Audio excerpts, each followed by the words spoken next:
उद्वाना हीरा सुकाना पांदी पारिकोपार लिंगोना रायतार जंगोना दादा हीरा सिंह मरकामना आचार्य मोतीराम गंगालीना। जय सेवा जय गोंडवाना।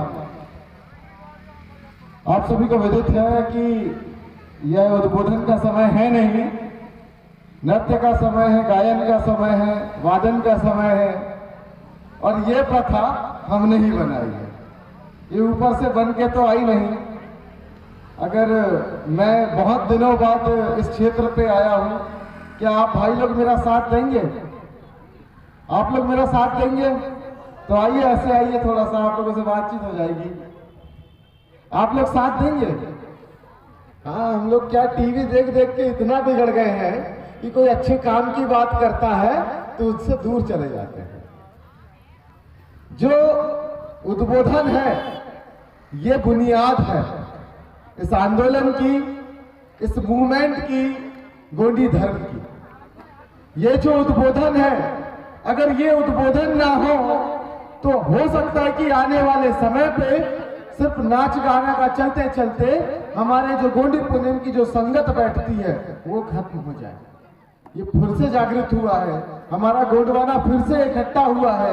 अगर आप लोग चाहते हो कि आने वाले समय में भी आप लोग सम्मान के साथ अपनी संस्कृति को इस प्रकार से प्रदर्शित करते रहें, तो अगली बार बाहर से आने वाले के स्थान पे आपके गांव से जितने नाचने वाले आ रहे हैं ना, उसी के एक टीम का एक व्यक्ति को उद्बोधन के लिए भी आने की तैयारी आपको करना चाहिए।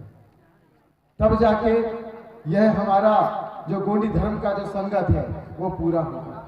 हमारे समाज के लयालयों, हमारे समाज के बुजुर्ग शक्ति और हमारे समाज की जितने भी युवा शक्ति जो इस प्रांगण में मौजूद हैं, जो हमारे रामेन दादा मरावी जी के यहाँ पर उद्गार से कोया पुनीम को जान रहे हैं, उन सभी को अंशु शाह मरकाम का धनौरा खुर्द की धरा से पावन सेवा जोहार अर्पित करता हूं।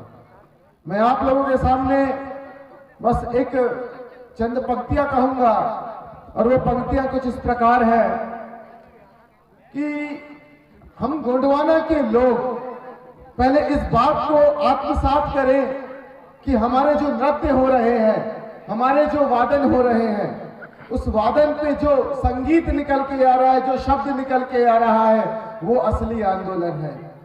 म्यूजिक तो आप कहीं भी सुन लेंगे, वादन तो आप कहीं भी सुन लेंगे, परंतु आप उस बात को सुन नहीं पाएंगे जो चीज हीरा सूखा के ठीकरी बाना से निकली है। यहाँ पे भूमक दादा भी है, यहाँ पे भूमक दादा के साथ साथ उनके और भी जो जजमान है उनसे भी कहना चाहूंगा कि क्या हम ऐसा एक आरंभ, एक निवेदन, एक प्रारंभ फिर से नहीं कर सकते कि जब हमारे कोया पुनेम की संगत हो तो कोया पुनेम की संगत को सिर्फ कोया पुनेम की संगत ना कहते हुए, क्योंकि जो मुख से निकलता है और जो संगीत के माध्यम से निकलता है वो मुठवा पुनेम कहलाता है, और कोया पुनेम और मुठवा पुनेम मिलकर बनता है गोंडी पुनेम। तो क्या हम आने वाले समय पे सिर्फ कोया पुनेम मात्र कहने के स्थान पे इसे गोंडी पुनेम का नाम दे सकते हैं क्या दादा? हाँ या नहीं, मैं आपका जवाब चाहूंगा, बताइए दे सकते हैं कि नहीं? कि आने वाले समय पे सिर्फ कोया पुनेम ना कहते हुए कोया पुनेम और मुठवा पुनेम दोनों चीजों को गोंडी पुनेम के हिसाब से प्रदर्शित किया जाना चाहिए। मेरे यहाँ पे मैं इतनी देर से देख रहा था, काफी सारे नन्हे मुन्ने बच्चे यहाँ पे काफी सारे डांस कर रहे थे, उन्होंने बहुत अच्छा डांस किया, बहुत अच्छा यहाँ पे नृत्य किया। अभी वो दादा से मैं मिला था बाहर, रुसैला का जो यहाँ पे जो गाते हैं, क्या कहते हैं दादा उसको, क्या फार्म कौन सा, क्या कहते हैं उसको, जो कर्मा नहीं ददरिया, वो जो गा रहे थे, तो मैंने उनसे बहुत अच्छा उनको भी कहा कि इतने सारे बच्चे ये लोग जो गा रहे हैं, तो क्या ये 1 to 10 फार्मूला में भी आ रहे हैं? सवाल उठना चाहिए, हमें सोचना चाहिए। हमारे समाज ने इनको उपहार में बहुत कुछ दे दिया, इन्होंने नृत्य किया, उपहार में बहुत कुछ दे दिया, मगर इस मिशन के लिए क्या उन बच्चों को 1 to 10 फार्मूला हम दे पाए? क्या एक मुट्ठी और 10 रुपया वो लेकर हमारे मिशन के लिए लेकर आ पाए? आगामी समय पे जब भी ऐसी कोया पुनम की संगत हो, मुठवा पुनम की संगत हो, गोटी पुनम की संगत हो, तो मैं तो कहता हूं कि एक एंट्री फीस ही रख देना चाहिए कि जितने बच्चे पार्टिसिपेट कर रहे हैं 10 रुपया और एक मुट्ठी चावल वहां पर लेकर आइए और उसके बाद वहां पे पार्टिसिपेट करिए और तब जाके आपको मंच मिलेगा। सही गलत दादा? और उसके साथ साथ जब हम यहां से जाएंगे तो क्या लेके जाएंगे? सिर्फ वीडियो कि हमने डांस कर दिया है, सिर्फ गाना कि हम सुन के आए? हम जाएंगे तो यहां से विचार लेके जाएंगे। वो विचार, वो ऐसा विचार कि जब कोयली कचारगढ़ के थाना पर हमारे पूरे भारत देश के अंदर 12 ज्योतिर्लिंग के 12 सगा पेन के 33 कुटुंब के बच्चे, 33 कोटम के बच्चों को जब शंभू मूला ने, शंभू शेख ने उस कोयली कचारगढ़ की गुफा में बंद कर दिया था, तब हीरा सूबा ने अपने बाना के माध्यम से अपनी जान दी और उसके बाद वहां से 12 सगा पेन और 33 कोटम के पूरे बच्चों को आजाद कराया। उसके बाद वहां से गोंडवाना का एक नया उदय हुआ और वहां से जो दाई कली कंकाली उन बच्चों को पालन किया करती थी, उन बच्चों के पालन के बाद वहां से पहांदी पानी के ऊपर लिंगों ने लांचीगढ़ के तरफ रुख किया और लांचीगढ़ से वहां पर उन्होंने सीधे कोया पुनम के अंदर 12 सगा पेन और 33 कुटुंब के बच्चों के लिए टोटम की रचना की और 750 टोटम, जिसमें एक वनस्पति और एक जंतु और एक हमारा जो बाना है, उन चीजों का निषेध करके उन्होंने पूरी प्रकृति हम लोगों को दी। क्या ये मेरी बात जो मैंने अभी कही किसी बच्चे को पता थी क्या? ये मेरी बात जो मैंने अभी कही क्या किसी बच्चे को पता थी क्या? हाथ खड़ा कीजिए, मैंने जो बताया वो आपको पता था क्या? गोंड की उत्पत्ति कहां से हुई है पता है क्या? किसी को पता है क्या? कोई हाथ खड़ा करके बता सकता है कि गोंड की उत्पत्ति कहां से हुई है, कहां से माना जाता है? हम कितने प्रकार के गोंड हैं? अभी बोल रहे थे ना यहाँ पर कि बहुत सी भूमि की बात कर रहे थे कि जमींदार है तो हमारे माल गुजार है। हमारा माल गुजर गया और जिसका माल नहीं गुजरा वो माल गुजार बन गया। हम लोग अपने परिवार में जमीनों में टूट गए। हमारा यहाँ पे भाई है ये विवेंद्र उज्जैन ने पूछा कि तुम्हारे पुरखों की जमीन कितनी थी, तो वो बोले कि 100-200 एकड़ जमीन थी। आज कितनी है? तो बोले 15 एकड़ जमीन है। कहां गई? ये गुजर गई। कहां गुजर गई? भाई भाई के बीच में सलाह नहीं रही, वो जमीन गुजर गई और जमीन गुजर गई तो तुम्हारी माल गुजारी गुजर गई। तो मैं यही कहना चाहता हूं कि भाई भाई पे सलाह कैसे निर्मित होगी? भाई भाई के साथ हम अपने स्वाभिमान के साथ अपने आत्मसम्मान की रक्षा के लिए कैसे तैयार होंगे?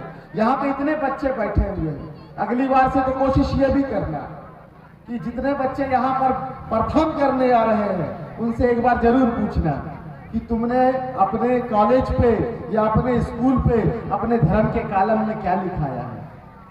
मैंने लिखवाया हूं, मेरा धर्म का कॉलम में गोंडी धर्म लिखा है, इसलिए मैं गोंडी धर्म के मंच पे चढ़ जाता हूं।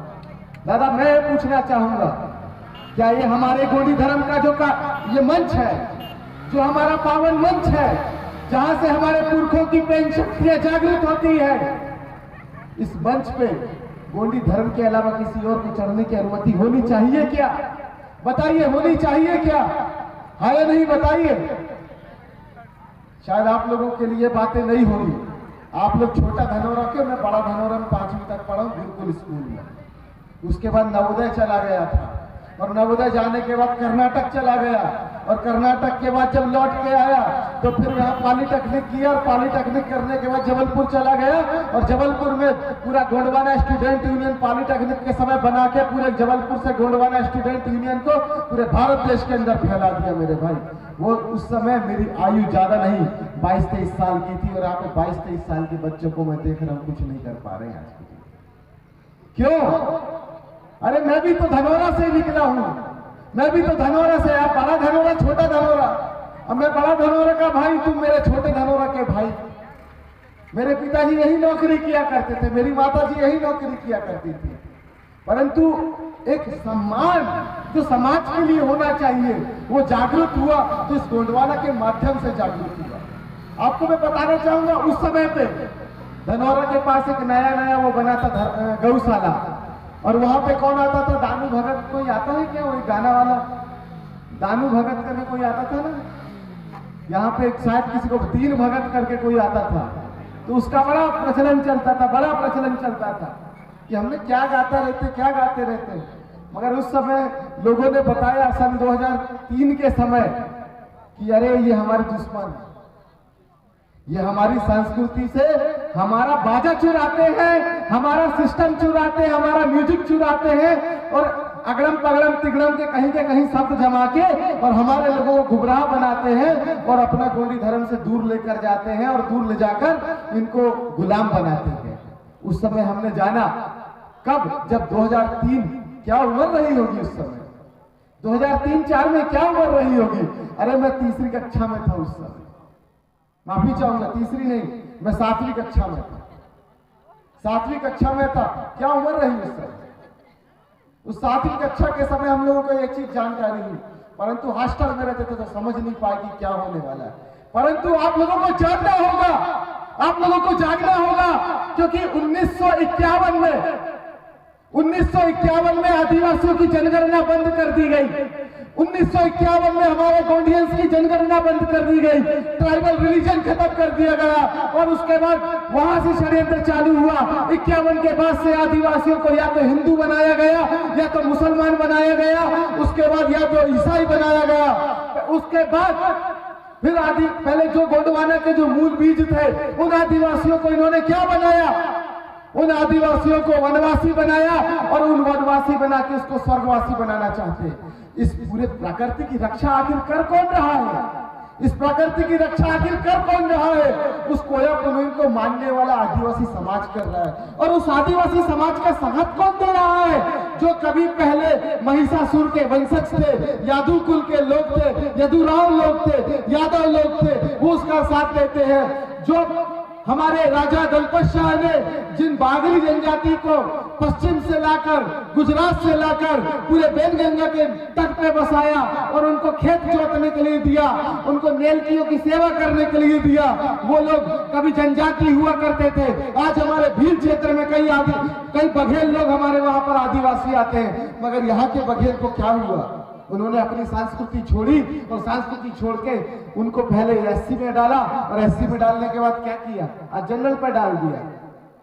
तो षड्यंत्र को समझिए, और इस षड्यंत्र को आपको इसलिए समझना जरूरी है कि अगर ये जो बच्चे लोग हैं, अगर ये इस बात को समझ के नहीं गए तो इनकी नौकरी तो नहीं लगेगी, ये पक्का बात है। तुम कितना भी तैयारी कर लो, तुम्हारी नौकरी नहीं लगेगी। क्यों? क्योंकि सरकार तो तुमको नौकरी दे ही नहीं रही है। क्यों? क्योंकि उसके पास नौकरी ही नहीं है। क्या करोगे अपनी जिंदगी में? बस मुंगेरी लाल के हसीन सपने देखोगे। संगठित हो। बाबा साहब अंबेडकर ने हमको संविधान दिया, उस संविधान में बात कही कि आप संगठित हो और संगठित होकर मूवमेंट करो, आंदोलन करो। क्यों? क्योंकि आने वाले समय पे जब तुम्हारे जेब में पैसे नहीं होंगे तो ये बीच के समाज के लोग तुम्हारी इज्जत करना बंद कर देंगे। आज तुम्हारी जमीनों को अडानी खींच रहा है, अंबानी खींच रहा है, परंतु आपके पास बचा क्या है? आपके पास संगठित होने की शक्ति बची है।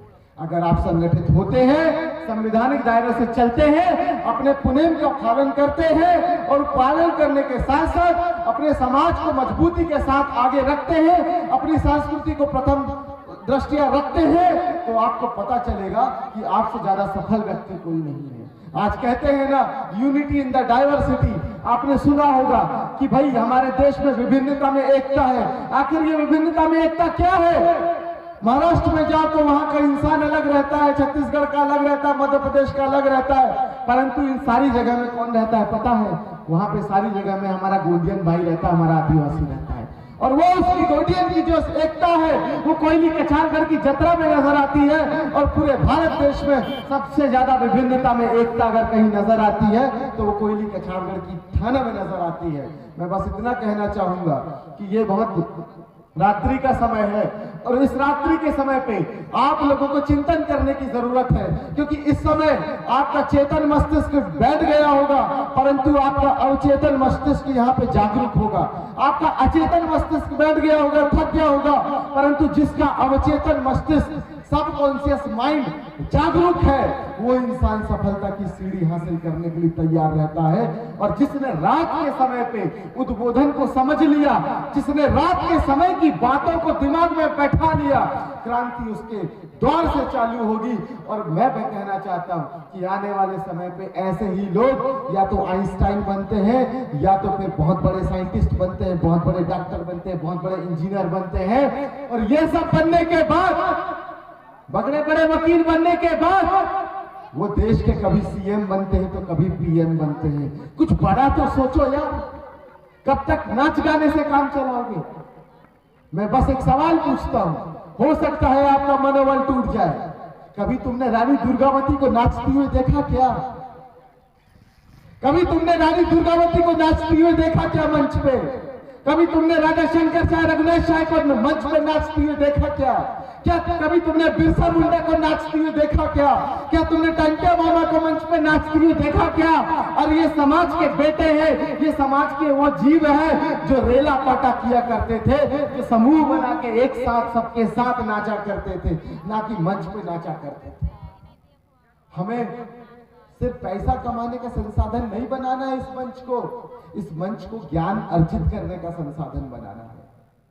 जो बच्चे लोग यहाँ पे, मैं देखा भी बाहर खड़ा था, बच्चे लोग गिनती कर रहे थे, कितना मिला रे, कितना मिला रे, कितना मिला रे, नोट गिन रहे थे वहां। मैंने कहा ये क्या है? सिर्फ यहीं तक सीमित रह गया मेरा समाज। और यहां से लत लगती है नोट की, और यहां से लत लगती है नोट की, और वही जाके बाद में पिक जाते हैं और कर देते हैं वो चोट वोट।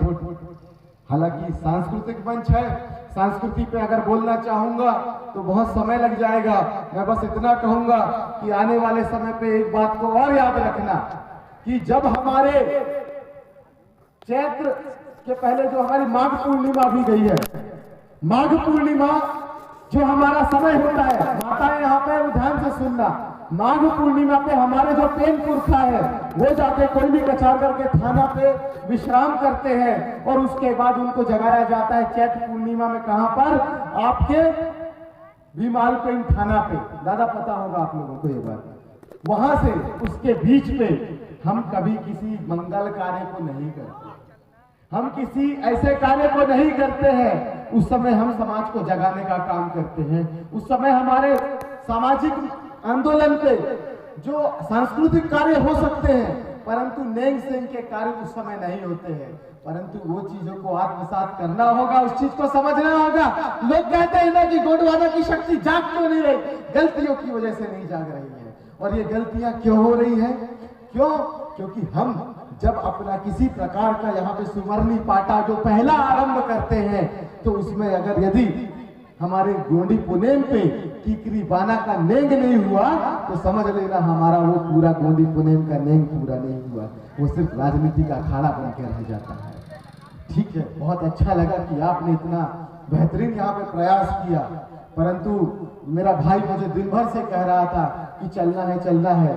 मैंने बोला कि एक जगह गमी हो गई है, मैं जा तो नहीं पाऊंगा, परंतु मुझे घर में रहना पड़ेगा क्योंकि माता पिता गए हुए हैं।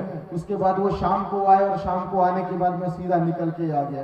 तो यहाँ पे इंतजार कर रहा था कि मुझे लोगों के बीच में अपनी बात रखने का मौका मिलेगा कि नहीं मिलेगा मुझे नहीं पता, क्योंकि मैं जो कहता हूँ आचार्य मोतीराव कंगाली जी के विचारों से सहमत होके दादा मरकाम के आंदोलन से आगे बढ़ते हुए कहता हूं। और उसके साथ साथ एक और बात कहता हूं कि आप सिवनी जिले के लोग हैं, आप सिवनी जिले के लोग हैं।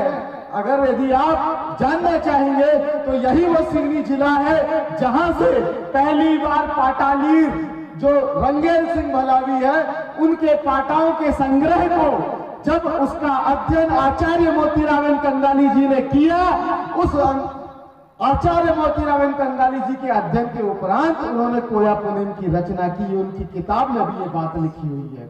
उस समय 5-5 रुपए 3-3 रुपए की बुकलेट आया करती थी। उस समय का जो गोंडवाना आंदोलन था उस पर मैंने उनकी किताबों में उन पाटाओं को पढ़ा है, रंगेल सिंह भलावी के पाटाओं को पढ़ा है। तो मेरा यह मानना है कि जब कंगाली जी का नाम लिया जाता है तो उसके साथ पाटालिया रंगेल सिंह भल्लावी जी का भी नाम वहां पे होना चाहिए।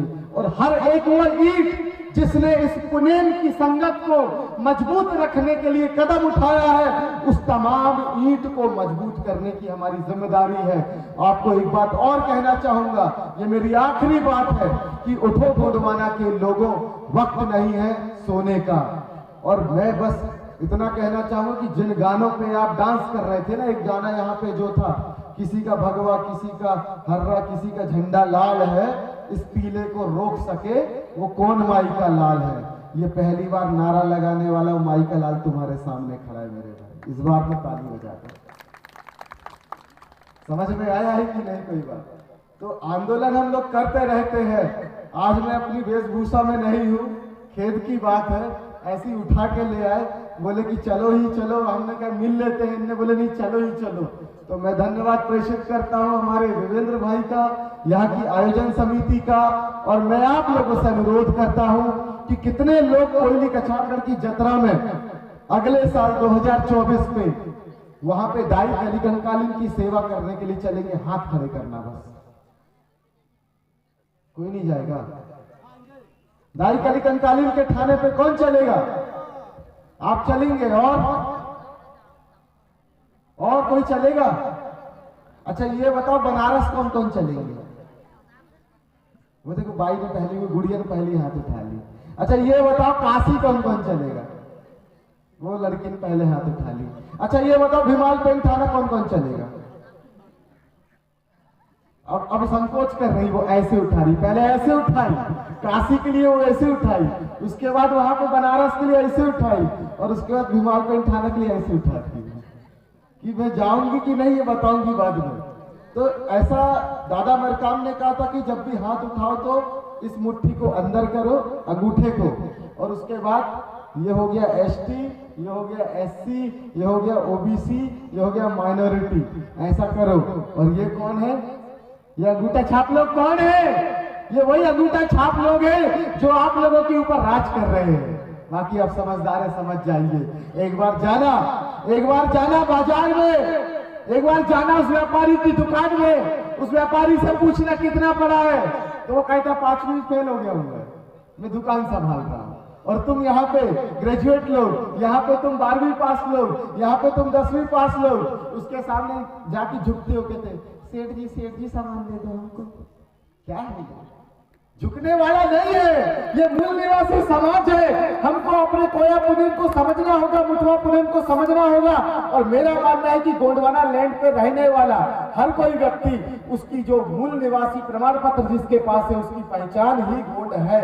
अगर वो 33 सगापेन के 12 सगापेन के 33 कोटम की अगर अच्छे से जानकारी रखेगा तो उसको पता चलेगा कि जितने भी देश की अंदर जातियां हैं, वो 33 करोड़ वो हमारा ही चुराया हुआ बताते हैं, वो सारी जातियां इस गोंडोला से निकली हुई।